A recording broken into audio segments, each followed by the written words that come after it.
9, 8, 7, 6, 5, 4, 3, 2, 1, 0.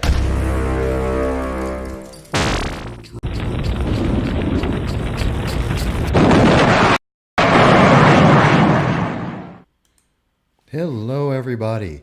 It's good to be out there with Facebook again. It's good to see everybody. I hope you're going to check this out. It won't be very long. It's just a real quick message here. I have a really big question I want to ask everyone. I want to ask every single one of you on Facebook.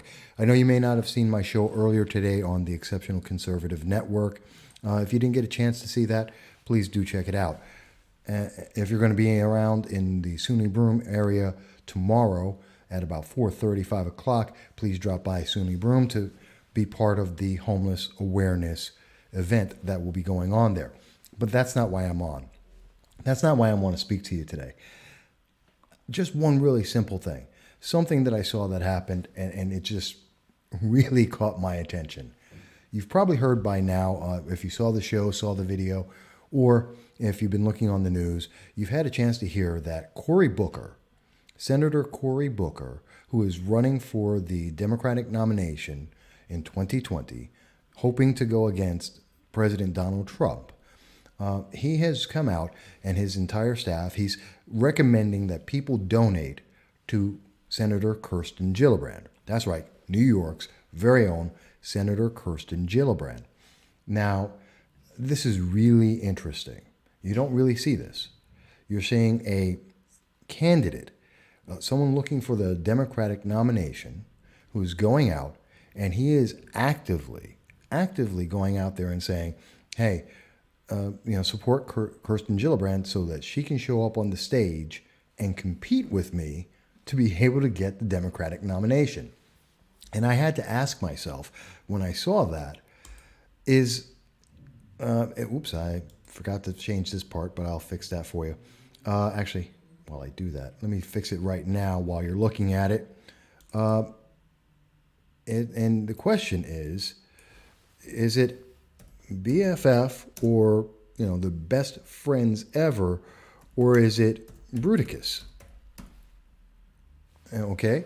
And when I asked that question, and I'm asking that question because realistically, who is he really trying to help here? Is Cory Booker trying to help himself, or is he trying to help Senator Kirsten Gillibrand? And I'm not quite sure which one it is.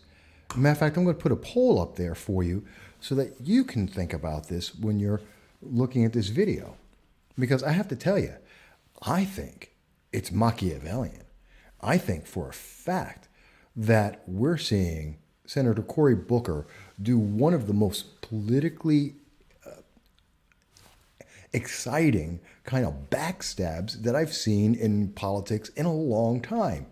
This is a complete setup. And if I were a Democratic voter, in particular a Democratic woman, I'd be livid right now because Cory Booker is setting her up. He is using her to be able to take advantage of this situation. And you're saying to yourself, well, Mike, where are you getting that from? How do you get that? I mean, no, he's not doing that. He's not trying to set her up. He's being a good guy. He's being a nice guy. This is politics. They're running for president. No, they're not nice guys. They're not being nice. This has nothing to do with being nice. Okay? Because if it was something about being nice, they wouldn't be in this situation to start off with. Because if you're looking at it, I want to show you something here. Okay? I want to show you that here's the stats on this. Let's take a look at this. What's going on? Kirsten Gillibrand's at 0.8. 0.8, it's even lower now. There was another poll that came out today. She's at 0.7. She's not even at 1% in the polling. No one cares about her. And where do we see that Booker is at? Booker's at 2.4.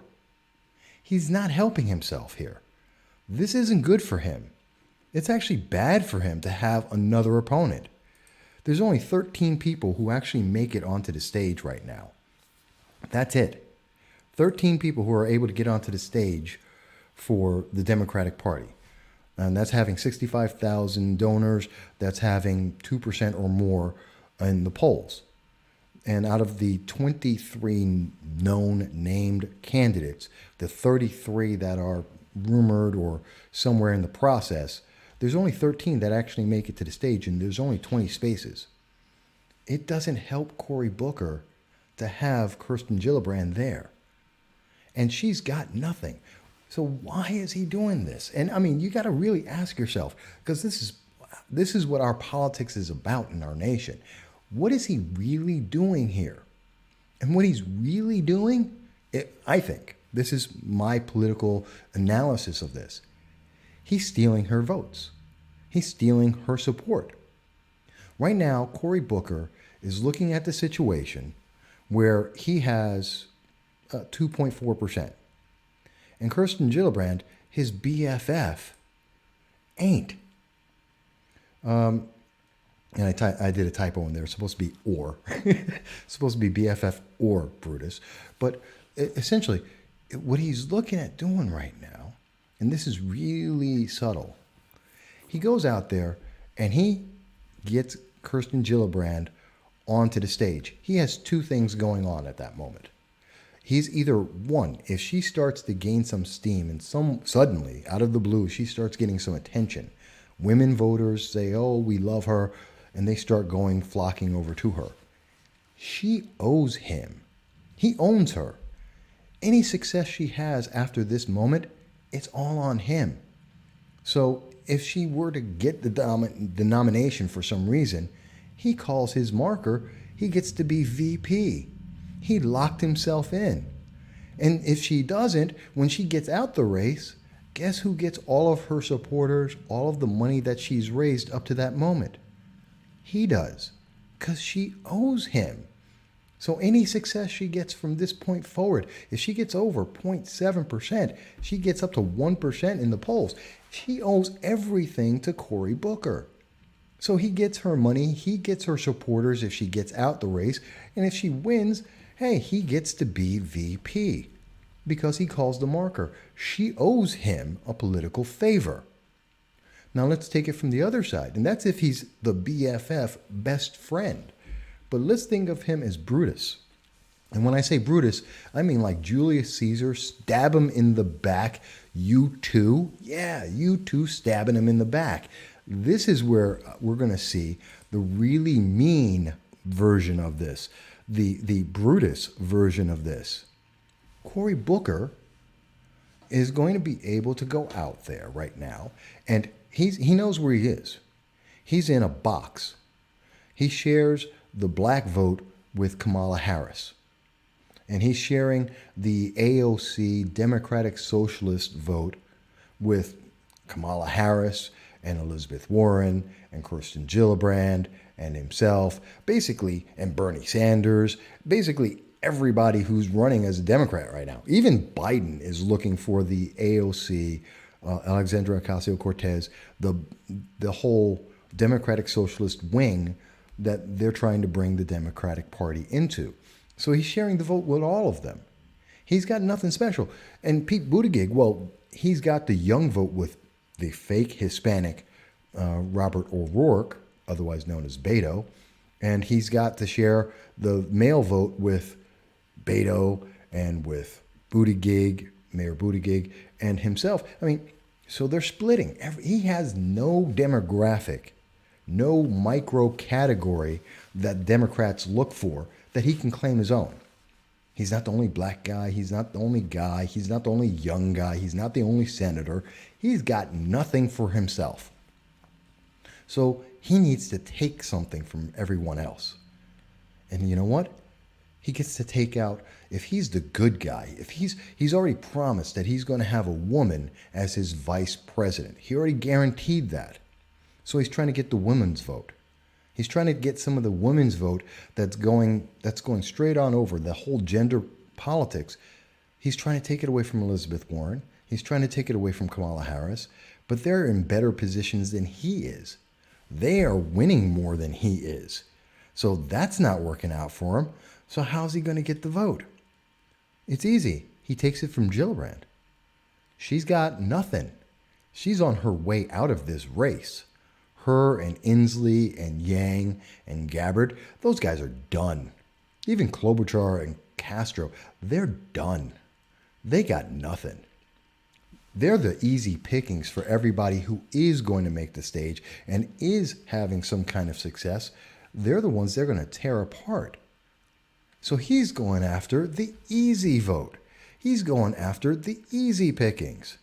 And he's going to look to take her out. And he gets to take her by being the nice guy, the guy who's trying to do the right thing. He's all about that gender politics. The girls need a fighting chance. Gets a nice big surge amongst women voters. And they come in and they give him more support. And he gets to move himself up on the ratings. Gives, Kamala Harris and Elizabeth Warren a little bit of a fight. It's still nowhere near enough to get Biden down or to take on Bernie Sanders. But then at that moment, he's looking at the black guy versus old, rich, white men. Even though he is a rich, young black guy, but that doesn't matter because it's gender identity politics. But the old white men, how dare they run against a black man in the same position? He gets to hope that that's going to win for him. His big problem are the women. He's got to get rid of them. And what better way to get rid of the women than to make the women, their supporters, think he's a good guy? To make them forget about the sexual assault he admitted to when he was back in a teen. And, Democrats, they count your entire lifetime. So if he did it when he was a teen, they consider it still a fact now. So he needs to get past that. He needs to get the women vote. And this is the best way to do it. I don't know. Maybe it's just me. But I think this is one of the most insidious, one of the most backstabbing moves I've seen in politics in a really long time. And it's so obvious. And it's not something that you're going to hear a lot of politicians. You're not going to hear this. I doubt that you're going to hear this from anyone else in politics right now. You're not going to hear this from CNN. You're not going to see this from MSNBC. In fact, they're going to cover it up completely. You're not going to hear this probably on Fox. I don't think you're going to hear it from Hannity or from Savage or from Limbaugh. I don't think anyone's going to notice this. I don't think anyone will tell you that what you're looking at right now is American politics at its most vicious. This is vicious. And I have to applaud Cory Booker for doing it because it takes some balls to do this. To stand up there and say, I'm going to stab her in the back. I'm going to give her a no-win situation. No matter what she does, he wins. If she's so weak that she needs Cory Booker to come save her, she needs a man to save her, which doesn't do well for the women vote for Kirsten Gillibrand, which is pretty much the only thing she's got going for her. Well, that ruins it for her, but makes him look great. And if she does somehow surge, she owes him favors. He wins again. He has no downside in this. And it's not like anyone else can jump in on this.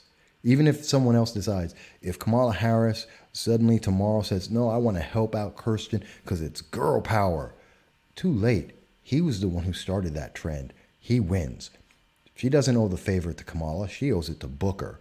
Even if Elizabeth Warren jumped in and said, oh, it's all girls against all the boys, Cory Booker still wins. He's the first one in. He's the first one to make the move. He wins that. This is excellent. And this is politics. I tell you, if I were his campaign manager, I would have recommended it if I had had the insight to think of it, because I really didn't. I think it's brilliant. This is one of the best moves I've seen. I haven't seen anyone do something this slick and this obvious. And it's obvious if you stop for a second and think about it. But if you don't, and if you're just going by headlines, if you're just listening to Twitter or to MSNBC or CNN, they're going to say he's a good guy and it's all about, having a fair race and it's about women being involved. They're going to tell you all this crap that has nothing to do with the truth. Nothing that has to do with the truth. This is not about anyone being good to anyone. Okay? You want to tell me that you think that these guys are BFFs? Fantastic. There's the picture. Aren't they happy? But quite honestly, this ain't the case. These guys aren't doing favors for each other. That's Cory Booker laughing at them. He's having a joke at their expense. Look at all the people he is fooling into thinking he's some kind of good guy. He's not a good guy. This isn't nice. He's not being kind at all. And I want to say hello, Kevin. Kevin Dyer joined this. And I do want to see what people think about this. I really want to hear what people have to think about this. And I know I just jumped on, but it's been bugging me since I saw the story this morning. And I got to ask you, do you think I'm right? Do you think that Cory Booker is stabbing Kirsten Gillibrand in the back? Is he taking advantage of the fact that she's almost out of this race? Is he setting her up so that no matter what she does, he wins? Is he trying to bump up his numbers on her back, using her as a stepping stone? And I tell you, if I'm a Democratic woman, if I'm into the whole Alexandria Ocasio-Cortez, the whole democratic socialism, the whole social justice thing, I would be upset that he went out there and he's using that woman to improve his position politically. And if I'm a voter, I am a voter. I have to be upset that none of the other news media is going to be honest enough. All the pundits out there, all the other political commentators, either they're not going to see it or they're not going to be honest enough to tell you that this is about stabbing someone in the back, using them and using the voters and using the ignorance of voters to say, oh, look at the good guy, look at the good black guy, look at woman power, all of that. And at the end of the day, it's about him doing the best thing for Cory Booker. It's going to improve his life no matter what happens. This is not anything good. This has nothing to do with voters. It has nothing to do with social justice. It has nothing to do with women and women power or feminism. This has only one thing. This is about Cory Booker making himself a better position. I don't know. That's what I think. But that's why I'm putting the poll out there. And I'm asking, did Cory Booker help Kirsten Gillibrand or did he help himself? And if I could vote in it, I would tell you, my first vote would say he helped himself. But you may disagree. Maybe someone wants to tell me that, Mike, I'm wrong. Okay, maybe I'm wrong. I'm only going to stay here for another minute or two because this is meant to be short, but I wanted to get this thought out there. I wanted to let you know what I think and why I think that. And I have to tell you that in my worldview, the way I see it, and maybe I'm just too cutthroat political, maybe I am, but when I'm looking at Kirsten Gillibrand at 0.7%, and that she's been getting zeros and ones, that she's out of this race, and when I'm looking at Cory Booker, who's looking at trying to find some way to take some of the edge of Elizabeth Warren and Kamala Harris and try and take something away from them. When he's fighting against Beto O'Rourke and he's fighting against Pete Buttigieg, and he needs something. He needs some way to try and push his agenda. And the best way to do it, use the women. I don't know. Maybe that's me. Maybe I'm just too much. I'm not a nice enough guy. That could be it. But you let me know what you think. I'm looking forward to seeing your comments. Please do take the poll. Please do share this. Let's hear from the Democrats as well as the Republicans out there, the conservatives and the libertarians. Everybody, you tell me what you think. I'm going to put this out on YouTube as well, and I'll put it out on Twitter. Let people see it. I want to hear what everyone else thinks. I want to see if anyone else is going to be honest enough to tell people that this is Machiavellian politics. This is dirty pool at its finest, and it's shining bright. And I want to hear what people think about it. So I look forward to it. Please do check out No Soundbites Allowed. We'll be on Saturday at 12 noon until 2 p.m.